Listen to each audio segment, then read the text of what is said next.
ഫഅഖ്റജ ലഹും ഇജ്ലൻ ജസദൻ ലഹു ഖുവാർ. ഇതിനെന്തുണ്ട്?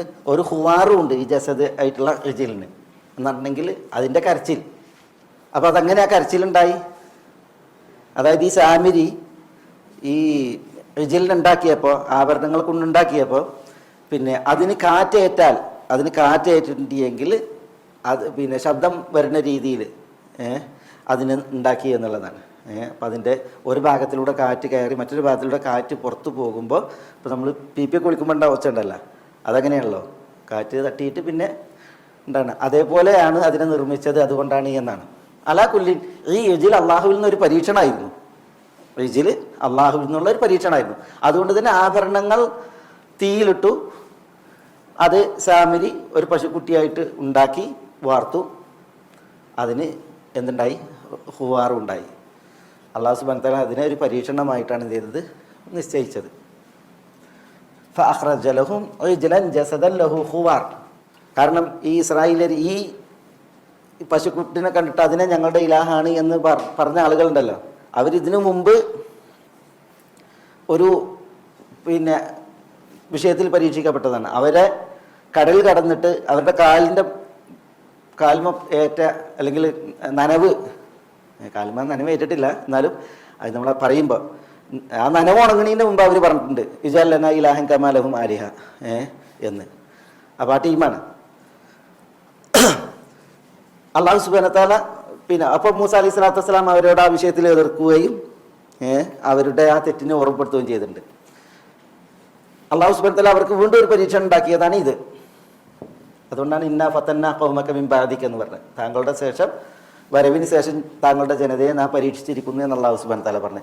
ഏതായാലും ഫഅഖ്റജ ലഹും ഇജ്ലൻ ജസദൻ ലഹു ഖുവാർ. ജസദൻ ലഹു ഖുവാർ, ഖുവാറുള്ള ഒരു ഇജ്ലിനെ സാമരി ഉണ്ടാക്കി, അവർക്ക് പിന്നെ ഉണ്ടാക്കി നൽകി ആ തീയിൽ നിന്ന്.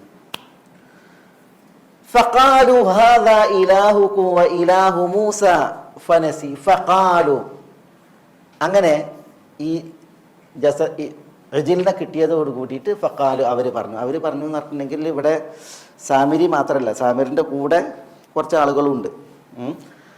അപ്പോൾ ഈ കാളക്കുട്ടി ഭക്തന്മാരുണ്ടല്ലോ, അവർ എല്ലാവരോടായിട്ട് പറഞ്ഞു ഹാദാ ഇലാഹുക്കും, ഇത് നിങ്ങളുടെ ഇലാഹാകുന്നു, വ ഇലാഹു മൂസ, മൂസാന്റെ ഇലാഹുമാകുന്നു, നിങ്ങളുടെ ഇലാഹും മൂസാന്റെ ഇലാഹുമാകുന്നു.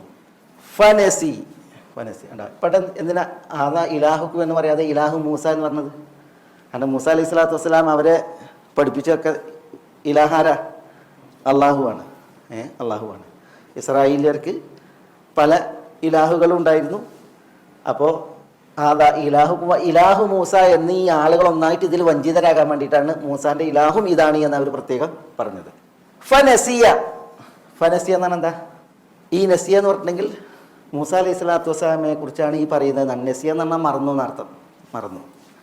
അതേപോലെ തന്നെ പിന്നെ തറക്ക ഉപേക്ഷിച്ചു, വിട്ടേച്ചു എന്ന അർത്ഥത്തിലും ഗഫല അശ്രദ്ധമായി എന്ന അർത്ഥത്തിലൊക്കെ നസിയ പ്രയോഗിക്കും. ഫനസിയ എന്ന് പറഞ്ഞിട്ടുണ്ടെങ്കിൽ മൂസ അലൈഹി സ്വലാത്തു വസ്സലാം തൻ്റെ ഇലാഹിനെ ഇവിടെ എന്ത് ചെയ്തു? ഇവിടെ വിട്ടേച്ചു, അശ്രദ്ധമായിട്ട് വിട്ടേച്ചു. എന്നിട്ട് ഇലാഹിനെ തേടി പോയതാണ്. ഇവിടെ വിട്ടേച്ചിട്ട് അവിടെ തിരയാൻ പോയതാണെന്ന് അർത്ഥം. അങ്ങനെ അവർ പറഞ്ഞു ഫനസിയ. ഇലാഹുക്കും ഇലാഹു മൂസ ഫനസിയ. എന്ന് പറഞ്ഞിട്ടുണ്ടെങ്കിൽ ഇവിടെ ഫൗൽ ഫസീഹയാണ്. അതായത് എന്താ പിന്നെ ഉണ്ടായത്? മൂസ അലൈഹി സ്വലാത്തു വസ്സലാം അതിനെ ഇവിടെ വിട്ടേച്ച് അശ്രദ്ധമായി മറന്ന് അത് തെരഞ്ഞ് തൂറിലേക്ക് പോയതാണ്, അങ്ങോട്ട് ഇലാഹിനെ കൊണ്ടുവരാൻ പോയതാണ് എന്ന് ഇവർ പറഞ്ഞു, ആളുകളെ പറ്റിക്കാൻ വേണ്ടിയിട്ട്. ചിലർ പറഞ്ഞത് അങ്ങനെയല്ല, ചിലർ പറഞ്ഞത് സാമിരി നസിയ എന്നാണ്. സാമിരി നസിയ എന്ന് പറഞ്ഞെങ്കിൽ എന്താണ്? സാമിരി തറക്ക വിട്ടേച്ചു, ഉപേക്ഷിച്ചു എന്ന് പറഞ്ഞെങ്കിൽ മൂസ അലൈഹി സ്വലാത്തു വസ്സലാം പഠിപ്പിച്ച ആദർശത്തെ ഫനസിയ സാമിരി എന്ത് ചെയ്തു?